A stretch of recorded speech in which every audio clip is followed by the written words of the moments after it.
Hello students, मैं class 6 का ले रही हूँ। टॉपिक आपका है फूड। तो फूड आपको क्या क्या देता है? फूड प्रोवाइड में क्या करता है? Food providers energy. और आपको क्या देता है? ये और दूसरा आपको देता है रेजिस्टेंस पावर देता है। ये रेजिस्टेंस पावर क्या होता है? रोगों से लड़ने की कैपेसिटी, यानी फाइट टू डिजीज। ठीक है, आपको क्या करता है? Repair the body. Repair the body करने का मतलब क्या हुआ कि आपके जो बॉडी जो सेल्स है, जो टिश्यू है, जब वो क्या होती है, हमारे बोल लाइफ में होता है कि जो सेल्स है ये सब क्या इनका होते रहता है, ये टूटते ही रहते हैं, फॉर्मेशन भी होते रहता है। यदि सेल्स आपके टूटते ही रहेंगे और यदि फॉर्मेशन नहीं होगा तो क्या हो जाता है, इंसान का वो मतलब कि कोई भी ऑर्गेनिज्म है वो की ओर चला जाता है और फाइनल उसकी डेथ हो जाती है। तो रिपेयर करने की बॉडी, जैसे कभी आप देखते होंगे कि कभी आपको कट लग जाती है, वो अपने आप भर जाता है। क्यों? क्योंकि वो सेल्स रिपेयर हो जाता है। और यदि मान लिया सीवियर भी हो तब भी कोई भी आप मेडिसिन वगैरह यूज करके उसे ठीक कर लेते हो, तो आपकी बॉडी में सेल्स रहेंगे तभी तो हो पाएगा।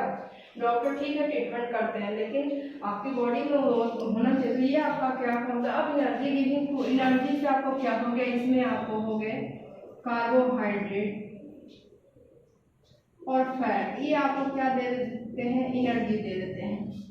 और रेजिस्टेंस पावर आपको किस है भाई? तो ये विटामिन एंड मिनरल्स हो गए, विटामिन एंड मिनरल्स।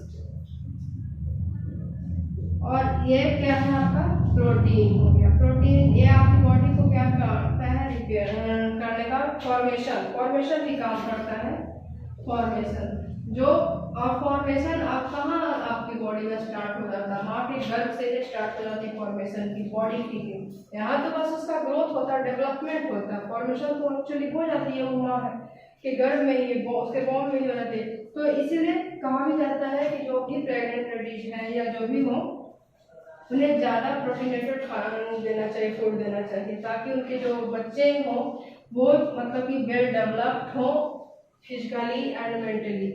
ठीक है, ये तो हो गया। अब आपको मिलता क्या है? रिसोर्सेज क्या है भाई? तो प्लांट से और एनिमल से। तो एक प्लांट से आपको क्या क्या मिल जाता है? राइस है, राइस के चावल खाते हो कि नहीं? रोटी जूट से खाते हो। वेजिटेबल भी आपको इसी से मिल जाते हैं, वेजिटेबल्स मिल जाते हैं। स्पाइसेस मिल जाते हैं, स्पाइसेस, टी, कॉफी, बेवरेजेस जो भी है वो सब तो आपको प्लांट से ही मिलते हैं। और एनिमल से क्या आपको मिलता है? मिल्क, मीट, हनी, हाँ, और फिश भी आपको मिलता है। ये क्या हो गया? Animal product. तो मिल्क ठीक है, ये आपको हो गया काऊ फैलो से मिल गया। मीट जो है गोट से मिल गया। हनी ये आपको किससे मिलता है? हनी में से। तो ये सब क्या है? एनिमल प्रोडक्ट हो गया। अब ये जो प्लांट से जो आपको जो प्राप्त होता है, फूड होता है, इसको क्या करते हैं हम? इसके लिए क्या बनाता है?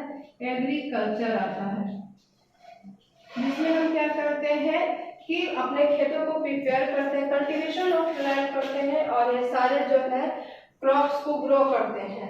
और ये सब जो आपको है एनिमल प्रोडक्ट, ये सब क्या कहीं ना कहीं ये प्लांट्स पर ही डिपेंडेंट हो जाते हैं। लेकिन इससे जो हमें फूड प्राप्त होता है, इसको हम क्या करते हैं?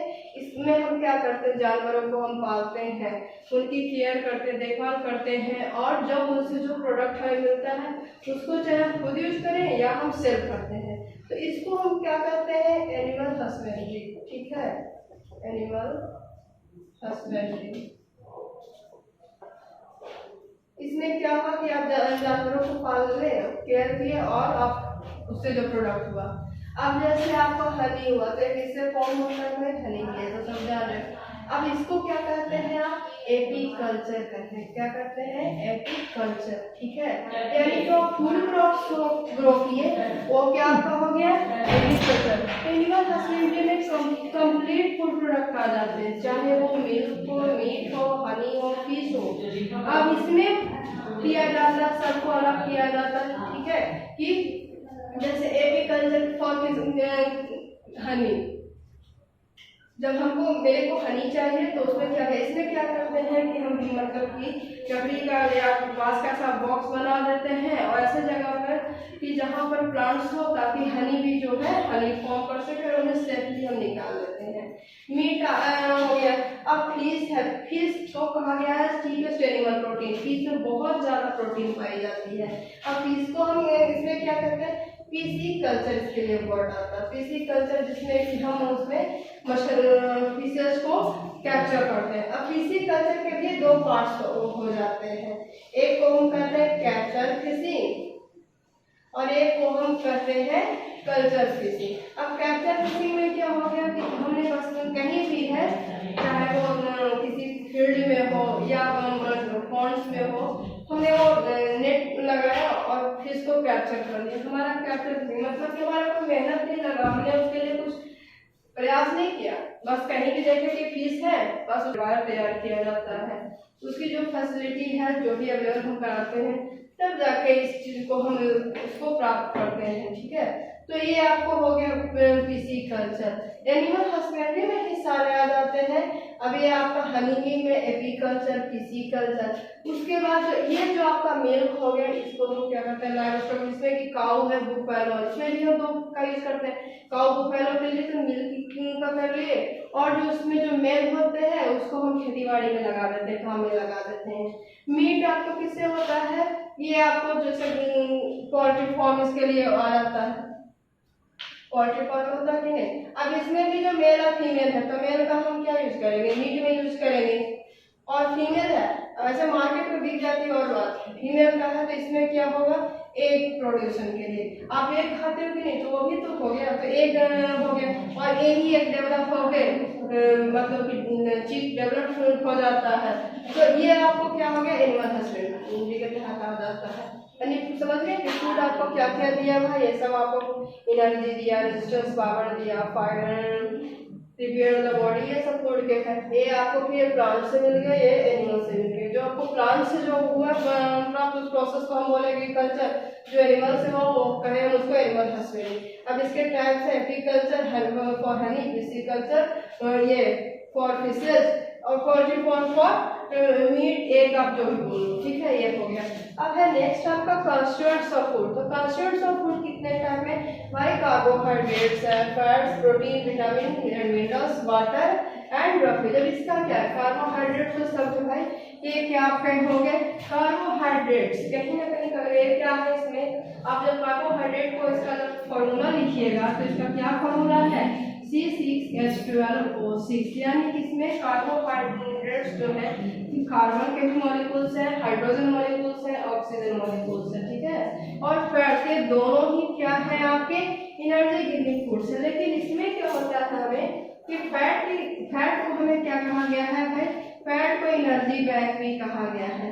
अब एनर्जी बैंक का मतलब क्या हुआ कि जो आप एक्स्ट्रा एनर्जी को बचा करते हो वो कहाँ, फैट में। तभी तो होता है कि हम लोग रात में खाते हैं, सुबह हम लोग को उतने जबरदस्त हमारी बॉडी कैसे कर लेती है, और फिर भी तो वो एनर्जी स्टोर हम जो स्टोर है उसी का हम यूटिलाइज करते हैं। तो ये कार्बोहाइड्रेट। अब इसमें भी आपको कार्बोहाइड्रेट और फैट भी, जैसे इसके क्या कौन से कार्बोहाइड्रेट में आ गया, आपको राइस से आपको मिल गया, व्हीट से मिला, जो रोटी खाते हो कि नहीं, पोटैटो आपका हो गया, आपका हो गया। कार्बोहाइड्रेट का मतलब तो स्वीट्स होता है, और आप हनी बहुत है, ऑल स्वीट्स, फ्रूट्स हो गए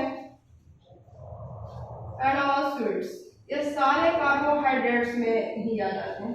तो हनी, फ्रूट्स, ये सब तो क्या है, स्वीट्स खाते ही पता चल जाता है कि सारे स्वीट्स है। तो ये सब आप इसमें किसमें आ जाते हैं, फ्रैक्टोज में आ जाते हैं। खैर इतना भी आपको नहीं पढ़ना है, ये तो पूरी कार्बोहाइड्रेट चल है। अब ये राइस, व्हीट, पोटैटो, इसमें भी बहुत ज्यादा कार्बोहाइड्रेट पाई जाती है। अब जो ज्यादा एक्सेस वर्क करते हैं उन्हें ज्यादा कार्बोहाइड्रेट की जरूरत होती है। आपको पता है कि कितना चाहिए, तो मिनिमम आपको जो है 500 ग्राम आपको कार्बोहाइड्रेट आपके फूड में आपको चाहिए होती है। इतना आपको मिल, जैसे अभी आप मान लीजिए एक्सेस फिजिकल वर्क कर रहे हो, सपोज दैट आप जैसे प्लेयर्स हो, किसान हो, तो ये सब के लिए ज्यादा, लेकिन जो एक ऐप है जो क्राइटेरिया रखा गया है कि आपको डेली कम से कम 500 ग्राम जो है 500 ग्राम्स आपको रिक्वायर्ड आपकी बॉडी के लिए चाहिए, आपकी बॉडी को।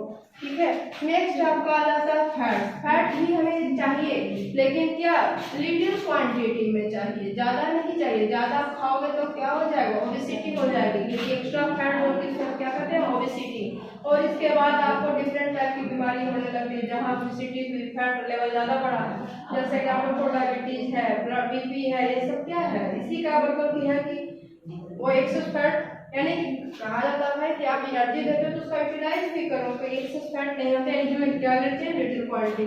अब इसमें भी प्लांट से भी एनिमल प्रोडक्ट, प्लांट्स में भी जैसे जितने भी नट्स हो गए, ठीक है, ये सारे क्या हो गए, नट्स में आ गए। और इसका क्या है, आपको मीट में भी पाया जाता है। और आपको क्या हुआ, ये चीज, ये सब में तो खैर बहुत ही है, चीज, बटर, ये इसका मेन सोर्स है। तो ये सब क्या हो गया, एनिमल सोर्सेज हो गया, नट्स से सब क्या हुआ, ग्राउंड नट्स से सब जितने भी नट्स हो गए सारे में फैट्स बहुत पाया जाता है, प्लांट्स हो गए। नेक्स्ट आपका है प्रोटीन्स, जो आपको किस क्या है, body building food and repair करता है बॉडी को, रिपेयर द बॉडी। अब इसमें कौन कौन से आ जाते हैं, ऑल कैटेगरी ऑफ पल्सेज, चाहे जो भी हो। और सोयाबीन इनका बहुत बड़ा रिच सोर्सेज है, सोयाबीन चक्स भी जिसे बोलते हैं, ठीक है, सोयाबीन। और क्या है, फिश, तो फिश आपका क्या हो गया, एनिमल प्रोडक्ट, ये दोनों क्या हो गए आपके, प्लांट प्रोडक्ट हो गए, ठीक है। तो ये है। अब नेक्स्ट आपका विटामिन एंड मिनरल्स, ये क्या है, ये जो है आपके प्रोटेक्टिव फूड है। प्रोटेक्टिव किससे करते हैं, आपकी डिजीज से। तो विटामिन एंड मिनरल हमारी बॉडी को एनर्जी प्रोवाइड नहीं कराते हैं, ये हमें क्या देते हैं, रोगों से लड़ने की कैपेसिटी देते हैं, यानी आपकी इम्यून सिस्टम को एडवांस करते हैं। यदि आपकी इम्यून सिस्टम स्ट्रांग है तो कोई भी इन्फेक्शन, आपको बैक्टीरियल इन्फेक्शन, वायरल इन्फेक्शन नहीं होता है, लेकिन जब ये वीक है तो कोई भी इन्फेक्शन आपको हो सकती है। नेक्स्ट आपका वाटर एंड रफेज, तो वाटर क्या आपका काम करता है, वाटर तो सबसे पहले आपको करता है सेटिस्फैक्शन देता है, दूसरा और आपको और क्या करता है, कंट्रोल द बॉडी टेम्परेचर, ठीक है, control the body temperature, body temperature को ये कंट्रोल करता है। और दूसरा क्या करता है, इजी डाइजेशन, इजी डाइजेशन, ये जो है ये वाटर के बड़े, जब इजी डाइजेशन हो जाएगी तो प्रॉब्लम की बात ही नहीं है, तो ये वाटर का। और रफेज, रफेज का क्या होता है, रफेज का क्या रोल है, ये आपकी डाइजेशन के लिए हेल्पफुल होता है, यानी इसका भी जो रोल होता है ये भी क्या काम करता है, इजी डाइजेशन में ये हेल्पफुल होता है। क्यों, क्योंकि एनर्जी प्रोवाइड करता है, लेकिन जो भी हम खाते हैं वो सबको ये डाइजेस्ट करके इजीली एक्सक्रीट कर देता है, तो ये हुई ना रफेज। अब ये रफेज में आते कौन कौन से हैं, जिसे आप रॉ खाते हो, रफेज यानी आप रॉ खाते हो, कच्चा खाते हो, जैसे एग्जाम्पल फॉर जैसे सैलेड आपका द बेस्ट फूड आइटम ये है, सैलेड में हम जो भी यूज करते हैं वो जनरली रॉ भी होता है, या कोई भी आप फ्रूट को जो रॉ खाते हो, बिना पकाए खाते हो, तो उसके सारे फाइबर्स आपको होते हैं, फाइबर्स का रोल आपकी डाइजेशन में होता है। तो ये सब क्या है, अब इन सब का जब आपका आपकी फूड में हो, कंस्ट्यूट हो, तब जाके इसे हम कहते हैं बैलेंस डाइट, ठीक है, इसे कहते हैं बैलेंस डाइट। फूड का मतलब सिर्फ पेट भरने से नहीं होता है, उसमें क्या है, सारे न्यूट्रिएंट्स होने चाहिए, all required nutrients, all nutrients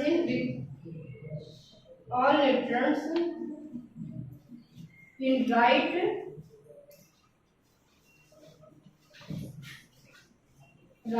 amount।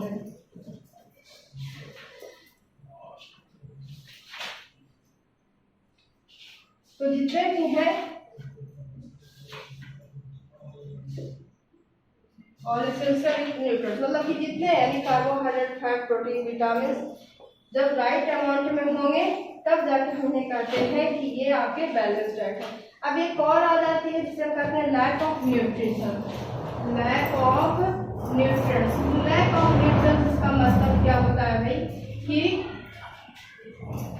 पोषक तत्वों की कमी, इनकी वजह से क्या होता है, आपको डिजीज हो जाता है। डिजीज भी दो टाइप के डिजीज होते हैं, कौन कौन से होते हैं, एक तो आपका आ जाता है, जैसे एक आपका आ जाता है, एक आपका आ जाता है इन्फेक्शियस डिजीज, इन्फेक्शियस डिजीज, ये डिजीज के टाइप्स हैं। और दूसरा आपके आ जाते हैं, कहे जाते हैं डिफिशियंसी डिजीज। आपकी क्लास में पढ़ना एक्चुअली डिफिशियंसी के बारे में ही है, लेकिन जब आप डिजीज पढ़ रहे हो तो दोनों को ही पढ़ना होगा ना। तो इन्फेक्शियस स्वाभाविक है कि इन्फेक्शन से हो रहा है, यानी कि जैसे वायरल में कॉन्टैक्ट या वायरस के, यानी कि जो उसका पेशेंट है आप उसके कॉन्टैक्ट में आ जाते हो तो इन्फेक्शन आपकी बॉडी में हो जाता है। और ये क्या है, डिफिशियंसी डिजीज, यानी ये क्या है, लैक ऑफ न्यूट्रिशन, जिसको हम मैल न्यूट्रिशन के भी नाम से जानते हैं, यानी कि पोषक तत्वों की कमी, लैक ऑफ न्यूट्रिशन। जिनको जैसे मान लें कि किसी को रिकेट्स है तो क्या वो दूसरे को भी रिकेट्स होगा? नहीं होगा। किसी को नाइट ब्लाइंडनेस है तो होगा, किसी का मान लें कि एनीमिया दूसरे को नहीं होगा। लेकिन सपोज दैट किसी को स्मॉल पॉक्स है, जिसके कॉन्टैक्ट में कोई आ जाता है तो उसे भी वो इन्फेक्शन हो जाएगा, उसे भी वो डिजीज हो जाएगा। तो ये इन्फेक्शियस डिजीज जो आपके कॉन्टैक्ट में क्या जैसे होते हैं, और ये जो आपके न्यूट्रिशन की कमी की वजह से आते हैं, ये है। तो आप समझ गए कि इस फूड जो है हमारे लिए कितना इम्पोर्टेंट है। तो ठीक है, नेक्स्ट क्लास में मैं अपलोड करते हैं। आज की क्लास में बस इतना है।